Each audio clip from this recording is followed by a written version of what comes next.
बिस्मिल्लाहिर्रहमानिर्रहीम अस्सलाम वालेकुम डियर स्टूडेंट्स। आज का हमारा lecture biology 9th class chapter 1 के मुतालिक है। हमारे पास आज का जो टॉपिक है वो क्या है, कैरियर्स इन बायोलॉजी। आज हम सीखेंगे और पढ़ेंगे कि भाई जब हम बायोलॉजी पढ़ते हैं और जो बायोलॉजी का हम फील्ड इख्तियार करते हैं, बायोलॉजी के सब्जेक्ट्स को हम आगे पढ़ते हैं तो हमें कौन सा कैरियर अपनाना चाहिए। बायोलॉजी में हमारे पास कौन कौन से कैरियर आएंगे, कौन कौन से अपॉर्चुनिटीज़ हमारे पास आएंगे, हम किस तरफ जाएंगे। तो ये तमाम स्टूडेंट्स के लिए लाजमी है ये वाला लेक्चर जो इन्होंने आगे जाकर बायोलॉजी को ही अपना सब्जेक्ट बनाना है और अपना फील्ड बनाना है। ठीक है, तो अक्सर हमारे पास स्टूडेंट्स जो होते हैं उनके दिमाग में यही होता है कि हम बायोलॉजी को स्टडी करके सिर्फ हम डॉक्टर ही बनेंगे और बायोलॉजी में कोई फील्ड नहीं होता। हालांकि ये बात काफ़ी गलत है। ठीक है, आपके पास जो बायोलॉजी में है बहुत सारे फील्ड्स हैं और बहुत सारे अच्छे फील्ड्स हैं, ठीक है, जो आपके डॉक्टर्स के मुकाबले में होते हैं। तो आज हम पढ़ेंगे कैरियर्स इन बायोलॉजी। ये स्टूडेंट्स के दिमाग में स्लाइड सा आपके पास एक नक्शा बन जाता है कि भाई बायोलॉजी को पढ़कर हम क्या क्या जो हमारे पास रास्ते हैं वो होंगे, हम कौन सी तरफ जाएंगे, हम कौन सा फील्ड अब इख्तियार करेंगे। तो ये लेक्चर सुनने के बाद आपको काफ़ी सारी चीज़ें का पता लग जाएगा। जो हमारे स्टूडेंट्स होते हैं उन्हें डॉक्टर की हद तक पता होता है। जब उनका डॉक्टर के या मेडिकल कॉलेज में सीट नहीं होता तो वो बायोलॉजी में फंस जाते हैं, आगे उनको कोई रास्ता दिखाई नहीं देता। तो हम पढ़ेंगे careers in biology. The science of biology is progressing day by day. New and modern fields are coming into existing. जो हमारा बायोलॉजी का फील्ड है वो दिन ब दिन फैलता जा रहा है, वो आगे बढ़ता जा रहा है, नई नई हमारे पास इजादात हो रही हैं। New and modern fields are coming into existence. जो हमारे बायोलॉजी में है हमारे पास अक्सर नए नए जो फील्ड्स हैं वो आ रहे हैं। पहले हमारे पास डॉक्टर्स होते थे, अब बहुत सारे फील्ड्स हमारे पास बायोलॉजी में आ रहे हैं। There is an increase in the demand of man power in these departments. हमारे पास जो इन डिपार्टमेंट में हैं वो बहुत सारे हमें आदमी चाहिए जो बायोलॉजिकल फील्ड से होते हैं, मगर हमारे पास जो है वो काफ़ी कम है। ठीक है, following are the careers that are student of biology can plan to adopt. हमारे पास जो हम आगे पढ़ेंगे कि कौन कौन से कैरियर आपके पास आएंगे जो एक बायोलॉजी का स्टूडेंट उस कैरियर को वो प्लान बनाएगा कि मैं इस कैरियर को अपनाऊंगा, इस कैरियर को अडॉप्ट करूंगा। कैरियर्स में सबसे पहले हमारे पास कौन सा कैरियर है, मेडिकल प्रोफेशन। अब मेडिकल प्रोफेशन में बायोलॉजी को स्टडी करके बायोलॉजी का आप आगे क्या कर सकते हैं, पहला कैरियर आपके पास क्या है, मेडिकल प्रोफेशन। अब इसको पढ़ते हैं, मेडिकल प्रोफेशन में क्या होता है, आपको क्या करना होता है, क्या काम आपके होते हैं, इसको समझते हैं। सबसे पहले the student get degree of MBBS after passing FSC to adopt this profession. अब मेडिकल कैरियर में आप कब जा सकते हैं, जब आप FSC क्लियर करेंगे। FSC के बाद आपने किसी भी मेडिकल कॉलेज का आपने टेस्ट क्लियर करना है। टेस्ट क्लियर करने के बाद आप MBBS की डिग्री हासिल कर सकते हैं। मेडिकल प्रोफेशन में जो डिग्री आप हासिल करेंगे उसे क्या कहते हैं, MBBS। आगे चलते हैं। There are two main divisions of medical profession. जो आपका मेडिकल प्रोफेशन है उसको दो हिस्सों में तकसीम किया गया है, इसको दो बनाया गया है आपके लिए। ठीक है, कौन से हैं, ये जो IE लिखा गया है इसका मतलब क्या होता है, दैट इज़ हमारे पास कौन सा है, मेडिसिन एंड सर्जरी।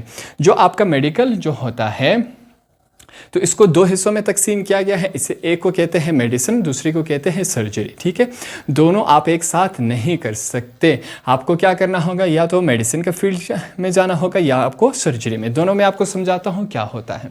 अच्छा, medicine is concern with the diagnosis and treatment of human disease. अब मेडिसिन में जो डॉक्टर्स मेडिसिन का रास्ता इख्तियार करते हैं उनका क्या होता है।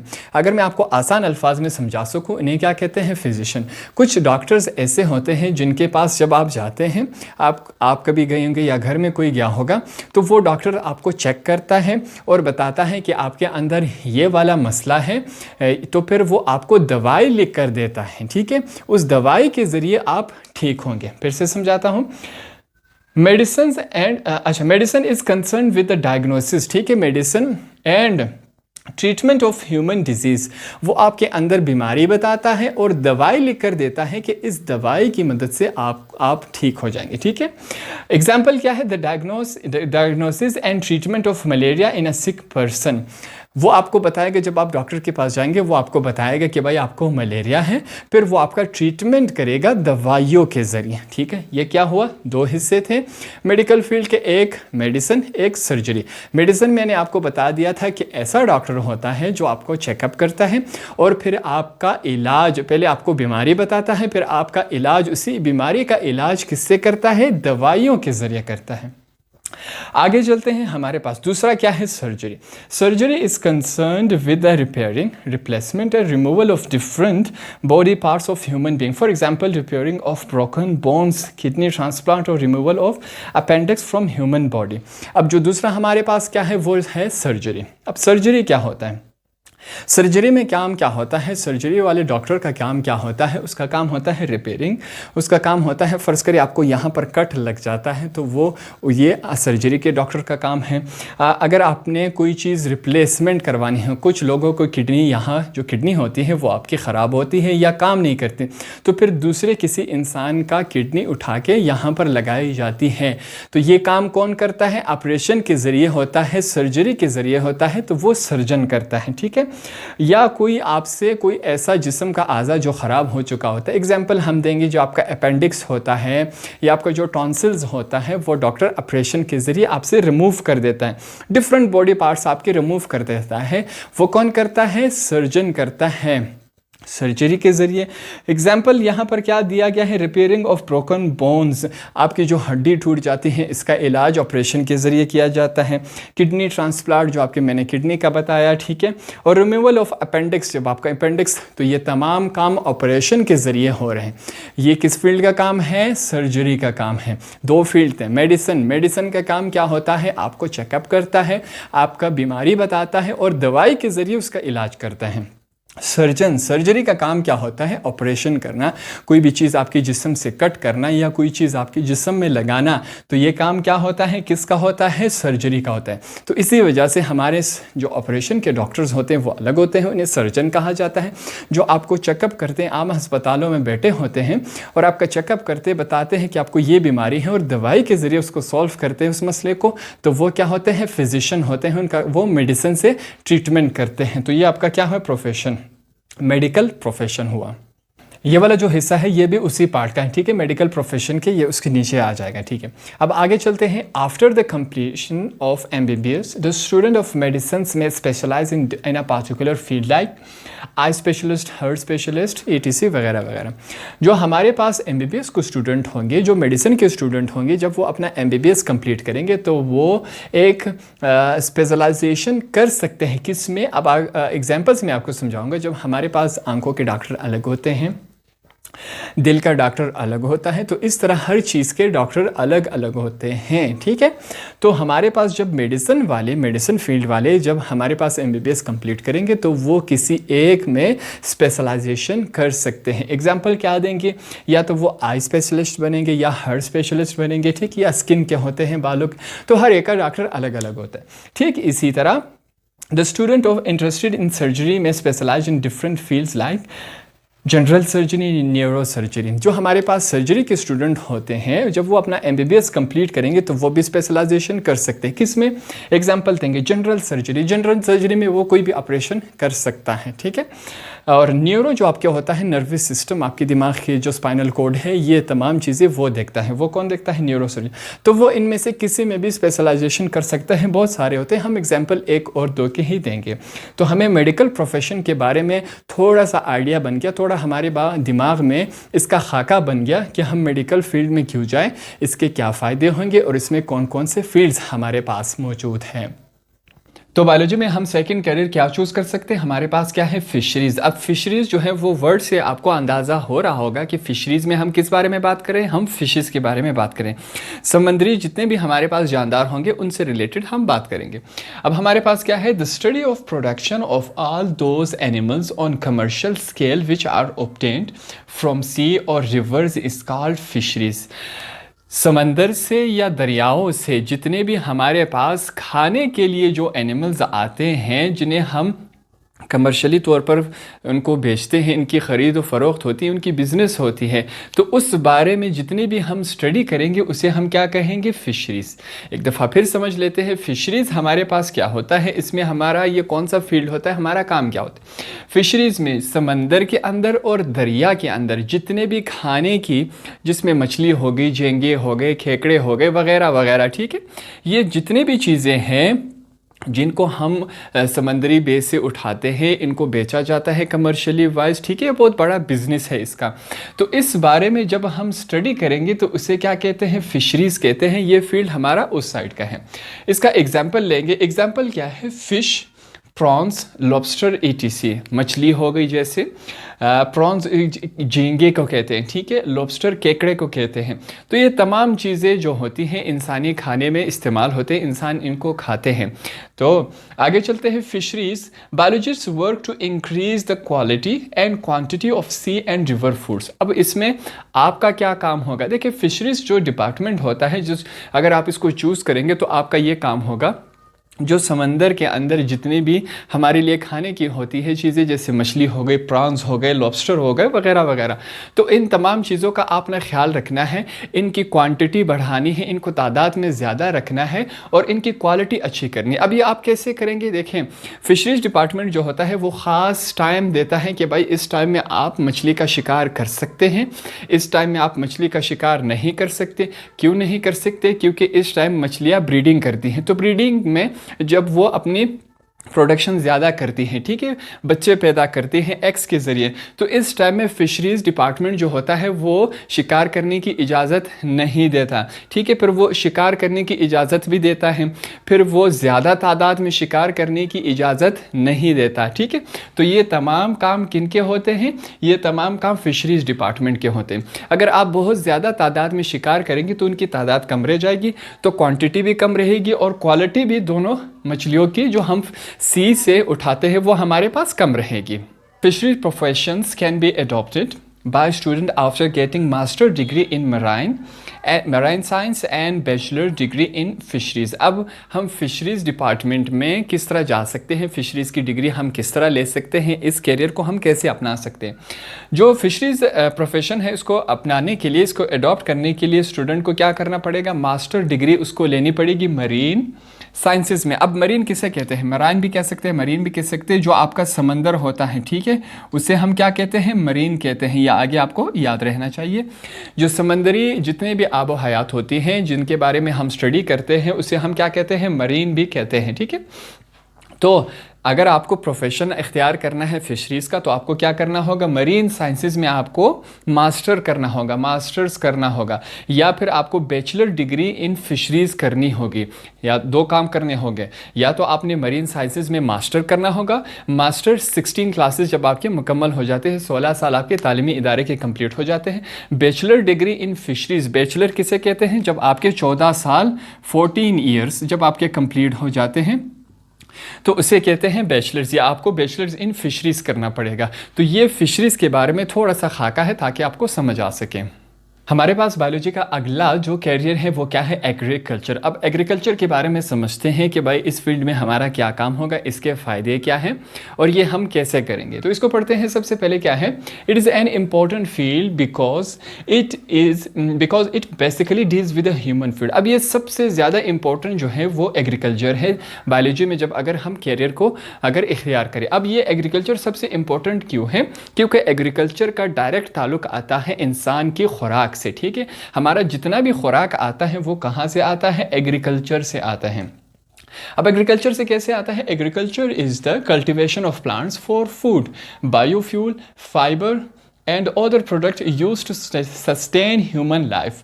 अब एग्रीकल्चर में क्या होता है? एग्रीकल्चर में हम कल्टीवेशन का मतलब क्या होता है? उगाना। एग्रीकल्चर में हम क्या करते हैं? उगाते हैं प्लांट्स को हम उगाते हैं, ज़मीन में बीज बोते हैं, उसके बाद पानी देते हैं, वो प्लांट्स आते हैं। प्लांट्स बहुत सारे शक्ल में हो सकते हैं। ये तमाम काम हम क्यों करते हैं? पौधों को क्यों उगाते हैं? ताकि हमें खुराक मिल सके, फूड मिल सके। अब फूड में हमें क्या मिल सकता है, क्या क्या चीज़ें हो सकती है? कुछ एग्जाम्पल हम लेते हैं। फूड में हमारे पास बायोफ्यूल हो सकता है, फाइबर हो सकता है, धागा हो सकता है एंड अदर प्रोडक्ट्स, जो और बहुत सारी चीज़ें हो सकती हैं जो इंसानी लाइफ को, इंसान की ज़िंदगी को खुराक के बारे में बरकरार रखती हैं। अगर हम पौधे नहीं उगाएंगे तो हमारे पास चावल नहीं आएगा, आटा नहीं आएगा, सब्जियां नहीं आएंगी, फल नहीं आएंगी। तो ये तमाम चीज़ें हम क्या करते हैं, अपनी खुराक में इस्तेमाल करते हैं।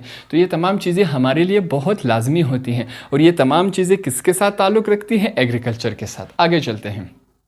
Agriculture work for the betterment of crops like wheat, rice, corn, etc। अब एग्रीकल्चर में क्या होता है, एग्रीकल्चरिस्ट जो होता है वो जो फसलों की बेहतरीन उसके लिए, जो उसको फसल दे उसके लिए उस पर काम करता है। बेहतरीन फसल के लिए एग्रीकल्चरिस्ट जो है वो काम करता है साइंसी तरीके से, ताकि उसके जो फसल हैं जैसे कि वीट हो गया, गंदम हो गया, राइस चावल हो गया, कॉर्न जो आपकी ज्वारी हो गई, वगैरह वगैरह जितनी भी आप चीज़ें उगाते हैं ज़मीन में, फसलों में, तो उस पर एग्रीकल्चरिस्ट क्या करता है, तहकीक करता है, काम करता है कि वो अच्छी से अच्छी फसल तैयार कर सके, ज़्यादा से ज़्यादा फसल तैयार कर सके कम पानी में। अच्छा, अब एग्रीकल्चर जो होता है हम कब इख्तियार करेंगे, इस फील्ड में हम कब जाएंगे? The student after passing FSc with biology can become agriculturist by getting master degree और बैचलर डिग्री इन एग्रीकल्चरिस्ट। अब एग्रीकल्चरिस्ट बनने के लिए आपको क्या करना होगा? सबसे पहले FSc का आपने इम्तिहान पास करना है। FSc के बाद आपने क्या करना है, FSc भी आपने बायो में करनी होगी, ठीक है। FSc बायो में करने के बाद आप एग्रीकल्चरिस्ट बन सकते हैं। आपने क्या करना होगा, मास्टर डिग्री या बैचलर डिग्री आपने एग्रीकल्चर में करना होगा।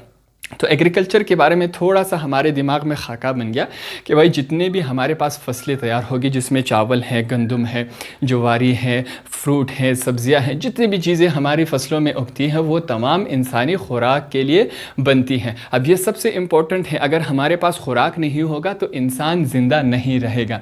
अब एग्रीकल्चरिस्ट क्या करता है, एग्रीकल्चरिस्ट काम करता है कि मैं ज़मीन को अच्छा कैसे करूँ, उसको नरम कैसे करूँ, उसमें कौन सी दवाइयाँ स्प्रे करनी है, और हमारे पास अच्छी से अच्छी फसल कहाँ आएगी, कम पानी में ज़्यादा फसल उगानी है। तो ये तमाम काम किसके होते हैं, एग्रीकल्चरिस्ट के होते हैं। तो स्लाइड सा आइडिया हमारे पास एग्रीकल्चर का बन गया। नेक्स्ट कैरियर हमारे पास क्या है, एनिमल हस्बेंड्री। एनिमल हस्बेंड्री आपको नाम से ही जाहिर हो रहा होगा, स्लाइड से आइडिया आपके पास आ रहा होगा कि ये हमारे पास किस बारे में है ये कैरियर। इसके बारे में पढ़ते हैं और समझते हैं। It is the professional study of the care, betterment and breeding of live stock, domestic animals, for example काव, गोट, शीप, etc। अब हम एनिमल हस्बेंड्री में क्या करते हैं, हम इसकी प्रोफेशनल स्टडी करते हैं किस बारे में, कि हम किस तरह जो हमारे पास डोमेस्टिक एनिमल होते हैं, जो हमारे पास घरेलू जानवर होते हैं, जो हम अक्सर घरों में पालते हैं, जैसे काव हो गया, भैंस, बकरी, ये वगैरह जो हमारे पास मुर्गियाँ होती हैं, जितनी भी चीज़ें हम घर में पालते हैं, जितने जानवर होते हैं, घरेलू जानवर होते हैं, जिनसे हमें फ़ायदा होता है अंडे की शक्ल में, दूध की शक्ल में, बहुत सारी शक्लों में, ठीक है। तो ऐसे जो घरेलू जानवर होते हैं, एनिमल हस्बेंड्री में हम क्या करते हैं उस बारे में हम स्टडी करते हैं कि हम इन जानवरों का ख्याल कैसे रखें, इनके सेहत के लिए क्या काम करें ताकि इनकी सेहत अच्छी रहे और ये अच्छी ब्रीडिंग कर सके, अच्छे और बच्चे पैदा कर सके, इनकी तादाद ज़्यादा हो जाए। एनिमल हस्बेंड्री में हम इस बारे में स्टडी करते हैं। एक दफ़ा फिर से कवर करते हैं। एनिमल हस्बेंड्री में हम क्या करते हैं, जितने भी हमारे पास घरेलू जानवर होते हैं, जैसे गाय हो गई, बकरी हो गई, भैंस हो गई, इनके बारे में हम स्टडी करते हैं कि इनका ख्याल कैसे रखा जाए, इनकी ब्रीडिंग आगे, इनकी नस्ल कैसे बढ़ाई जाए और इनका ख्याल कैसे रखा जाए और ताकि ये सेहतमंद रहें, ठीक है। इन तमाम चीज़ों के बारे में जब हम स्टडी करेंगे तो ये किस चीज़ में आता है, एनिमल हस्बेंड्री में आता है। आगे चलते हैं। Professional courses in animal husbandry can be adopted after passing FSc with biology। अब FSc बायोलॉजी में पास करने के बाद हम क्या कर सकते हैं, एनिमल हस्बेंड्री में हम बाकायदा तौर पर जो हमारे पास कोर्सेज़ होते हैं वो कर सकते हैं। FSc बायोलॉजी में पास करने के बाद हम एनिमल हस्बेंड्री में क्या कर सकते हैं, प्रोफेशनल कोर्सेज कर सकते हैं, ठीक है। आगे चलते हैं। The degree holder in this science work in different fields like pharmaceutical industries, veterinary, farming, livestock, etc। अब एनिमल हस्बेंड्री में अगर आपके पास मास्टर डिग्री हो तो हम आगे क्या कर सकते हैं, हम pharmaceutical, pharmaceutical industries, veterinary farming, livestock में हम क्या कर सकते हैं, आगे काम कर सकते हैं। जो हमारे पास जानवरों की दवाइयाँ होती हैं या जो हमारे पास फसलों में दवाइयाँ जो लगाई जाती हैं उस बारे में हम स्टडी कर सकते हैं। हमारे पास जो इंडस्ट्रीज़ होती हैं, ठीक है, हम जितना भी, जैसे कि हमारे पास पाकिस्तान में तो कम है, दूध देने की अलग फार्मिंग होती हैं, ठीक है, अंडों की अलग फार्मिंग होती है, तो इस पर काम करना वो एक अलग चीज़ है। वेटनरी जो हमारे पास जानवरों के जितने डॉक्टर्स होते हैं वो हैं। फार्मिंग हो गया, जिस तरह मैंने आपको बताया, गायों की अलग फार्मिंग होती है, मुर्गियों की अलग होती हैं। लाइव स्टॉक, जितना भी हमारे पास जानवरों के बारे में हम स्टडी करते हैं, जो हमारे पास भैंस हो गई, गाय हो गई, मुर्गियाँ वगैरह, तो इन तमाम पर हम क्या कर सकते हैं, अलग अलग फील्ड में काम कर सकते हैं। तो हमारे पास एनिमल हस्बेंड्री में हमें स्लाइड सा अंदाज़ा हो गया कि एनिमल हस्बेंड्री में हम किस बारे में पढ़ते हैं। जितने भी हमारे घरेलू जानवर हैं, जैसे गाय, भैंस, बकरी वगैरह हो गई, कि इनका हमने ख्याल कैसे रखना है, इनका सेहत अच्छी कैसे करनी है, और इनकी जो नस्ल है, ब्रीडिंग है, वो हमने अच्छी से अच्छी कैसे तैयार करनी है। तो इस बारे में हम इस एनिमल हस्बेंड्री में स्टडी करते हैं। नेक्स्ट करियर देखते हैं हमारे पास क्या है, हॉर्टिकल्चर। अब हॉर्टिकल्चर क्या होता है, इसका हेडिंग, इसका डेफिनेशन हम समझते हैं और पढ़ते हैं, देखते हैं क्या है। हमारे पास क्या है, it is the branch of agriculture. अब हॉर्टिकल्चर क्या है, वो एक ब्रांच है एग्रीकल्चर का। इसका ताल्लुक भी क्या है, एग्रीकल्चर से ही है, और ये इसका एक फील्ड है। इसमें क्या होता है, horticulture is the science of producing gardens, fruits, vegetables, flowers and ornamental plants. अब हॉर्टिकल्चर में असल में होता क्या है, आसान अल्फाज में अगर मैं आपको समझा सकूं, हॉर्टिकल्चर में ये होता है कि हम एक गार्डन बनाते हैं, एक बागीचा बनाते हैं। बागीचे में हमारे पास फूल होते हैं, पौधे होते हैं, ग्रास होता है, वेजिटेबल्स होते हैं, फ्रूट्स होते हैं, या ऑर्नामेंटल प्लांट्स या खूबसूरत जो हमारे पास पौधे होते हैं, फ्लावर्स होते हैं। ये तमाम चीज़ें जब हम उगाते हैं, इसका साइंस पढ़ते हैं, इसको सीखते हैं कि ये किस तरह उगाया जाएगा, कितना पानी दिया जाएगा, कितनी सूरज की रोशनी इसको लगनी चाहिए। तो ये तमाम चीज़ें जब हम सीखेंगे, ये किस में आता है, हॉर्टिकल्चर में। तो गार्डनिंग, बागीचे के बारे में जितना भी हम साइंस पढ़ेंगे, हमारे पास बहुत सारी चीज़ें एग्जांपल्स हमने दी, जैसे fruits, vegetables, flowers and ornamental plants. इस साइंस के बारे में जब हम पढ़ेंगे कि कैसे उगाएंगे, कितना पानी देंगे, इसे क्या कहते हैं, हॉर्टिकल्चर कहते हैं। बागबानी के बारे में जितना हम सीखेंगे। अच्छा, ये कब ये प्रोफेशन इख्तियार किया जा सकता है, this profession can be adopted by getting professional degree in horticulture after passing FAC with biology. अब जब आप FAC बायोलॉजी में क्लियर करेंगे, पास करेंगे, तो उसके बाद आप क्या कर सकते हैं, हॉर्टिकल्चर का जो प्रोफेशन है उसको इख्तियार कर सकते हैं। और ये एक क्या है, प्रोफेशनल डिग्री है। बाहर, हमारे पाकिस्तान से बाहर जितने भी ममालिक हैं, इसकी बहुत ज़्यादा स्कोप है। पाकिस्तान में भी ये आहिस्ता आहिस्ता फैल रहा है। कुछ पौधे हमारे पास ऐसे होते हैं जो बहुत ज़्यादा महंगे होते हैं, ठीक है। तो ये हॉर्टिकल्चर, अगर आसान अल्फाज में हम समझ सके, जितना भी हम बागबानी के बारे में, गार्डनिंग के बारे में हम साइंस सीखेंगे, वो किस में आता है, हमारे पास हॉर्टिकल्चर में। तो ये प्रोफेशनल भी आप इख्तियार कर सकते हैं। तो नेक्स्ट करियर हमारे पास क्या है, फॉरेस्ट्री। इसके बारे में पढ़ते हैं और सीखते हैं कि यह क्या है। Forestry is a scientific knowledge in which we study about the production of artificial forest in an area along with the protection of natural forest. अब फॉरेस्ट्री में हमारा काम क्या होता है, हम किस बारे में स्टडी करते हैं। फॉरेस्ट्री में हम क्या करते हैं, हमारे पास जो नेचुरल, कुदरती हमारे पास जो जंगल होता है, जो फॉरेस्ट होता है, बाज़ औक़ात उसमें आग लग जाती है, या पानी ना मिलने की वजह से, या क्लाइमेट चेंज होने की वजह से वो जो हमारा एक जंगल है वो छोटा होता जाता है, उसके दरख्त, पौधे वगैरह कम होते जाते हैं। तो ये क्या होता है, जंगली हयात, जंगली जो ज़िंदगी है उसको नुकसान पहुंचाती है। तो ये बैलेंस, जो लाइफ का बैलेंस है, वो बरकरार नहीं रहता। अक्सर हमारे पास ऐसे होता है, हम एग्जांपल देंगे, अभी ऑस्ट्रेलिया में जंगल में आग लग जाती है गर्मी की वजह से, ठीक है। तो वो हज़ारों एकड़ ज़मीन जो है जिस पर फॉरेस्ट होता है वो अपनी लपेट में ले लेता है, वो जल जाता है। हाल ही में हमारे पास शिरानी के इलाके में जो जंगल है जैतून का, ऑलिव ऑयल का, उसमें आग लग गई थी। तो ऐसे हमारे पास जो फॉरेस्ट होते हैं वो कुछ कुदरती या कुछ नेचुरल आफात की वजह से या इंसानी उसकी गलती की वजह से वो क्या हो जाते हैं, कम होते जाते हैं। तो फॉरेस्ट्री में हमारा काम क्या होता है, हमें ऐसी साइंटिफिक, साइंसी नॉलेज होती है कि वो जो हमारे पास जो नेचुरल, कुदरती जो हमारे पास जंगल है वो जो छोटे हो जाते हैं, तो उसके साथ आसपास या उसके बीच में हम क्या करते हैं, आर्टिफिशियल, मसनूई, इंसान के हाथ से लगाए हम क्या करते हैं, वहाँ पर दरख्त लगाते हैं, वहाँ पर जंगल बनाते हैं, इंसानी हाथ का आर्टिफिशियल बनाते हैं। ऐसा हम क्यों करते हैं, ताकि वो जो जंगली जो हमारे पास ज़िंदगियां हैं, जंगली जो लाइफ है, जंगली जो हयात है, उसको फ़ायदा मिल सके, उसकी ज़िंदगी में बैलेंस बरकरार रख सके। ठीक है, जंगली हयात को जंगल चाहिए होता है, फॉरेस्ट चाहिए होता है। तो इस वजह से हमारे पास साइंटिफिक नॉलेज होगी कि हम कहाँ पर कितने दरख्त लगाए, कौन से दरख्त लगाए। ठीक है, ये तमाम नॉलेज हम कहाँ पर सीखते हैं? फॉरेस्ट्री में सीखते हैं। एक एग्जाम्पल देंगे, जो इंसानी हाथ का लगाया हुआ जंगल है वो लाहौर में है, उसे क्या कहते हैं? चांगा मांगा जंगल। चांगा मांगा जंगल जो हज़ारों एकड़ पर फैला हुआ है, उसमें क्या किया गया है? आर्टिफिशियल वो जंगल है, इंसान के हाथ से बनाया हुआ वो जंगल है। आगे चलते हैं। Forestry is also concerned with getting more timber for the biodiversity management to provide habitat to wildlife etc. अब नेचुरल हम, जैसे कि मैंने बताया कि हम आर्टिफिशियल जो है वो फॉरेस्ट क्यों बनाते हैं? ताकि जो वाइल्ड लाइफ है, जो जंगली हयात है, उनको, और जो टिम्बर होता है उसे क्या कहते हैं? टिम्बर मतलब लकड़ी। तो जो आपके पास वाइल्ड लाइफ होता है उसको और लकड़ियाँ मिल सके। जंगली हयात को पौधे, दरख्त, जंगल चाहिए होता है, तो हम क्यों उसको, forestry is concerned with getting more timber. ठीक है, हम क्यों बनाते हैं फॉरेस्ट्री? नकली आर्टिफिशियल फॉरेस्ट है ताकि जो जंगली हयात हैं उनको और ज़्यादा लकड़ियाँ, पौधे, दरख्त वगैरह मिल सकें।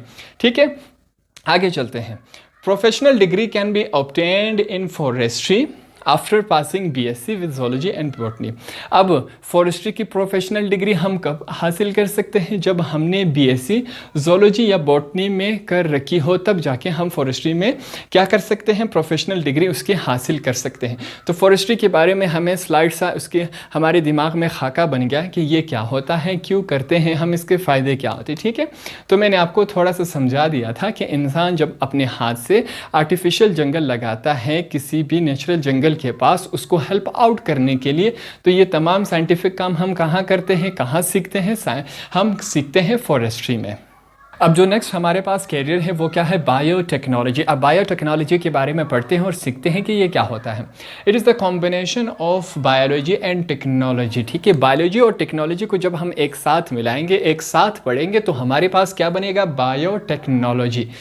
It is the most advanced branch of biology. अब सबसे एडवांस जो ब्रांच है वो बायोलॉजी का कौन सा है? Biotechnology. Technology, biotechnology is the use of organisms. Organisms किसे कहते हैं? किसी भी जानदार चीज़ को हम क्या कहते हैं? ऑर्गेनिजम्स कहते हैं। किसी भी जानदार लिविंग थिंग को हम क्या कहते हैं? ऑर्गेनिज्म। तो biotechnology is the use of organisms और their system to make specific products. अब बायोटेक्नोलॉजी में हम क्या करते हैं? हम इस्तेमाल करते हैं किसी भी जानदार चीज़ को या उनके सिस्टम को, रहने के तरीके को, ज़िंदा रहने के, खाने पीने को।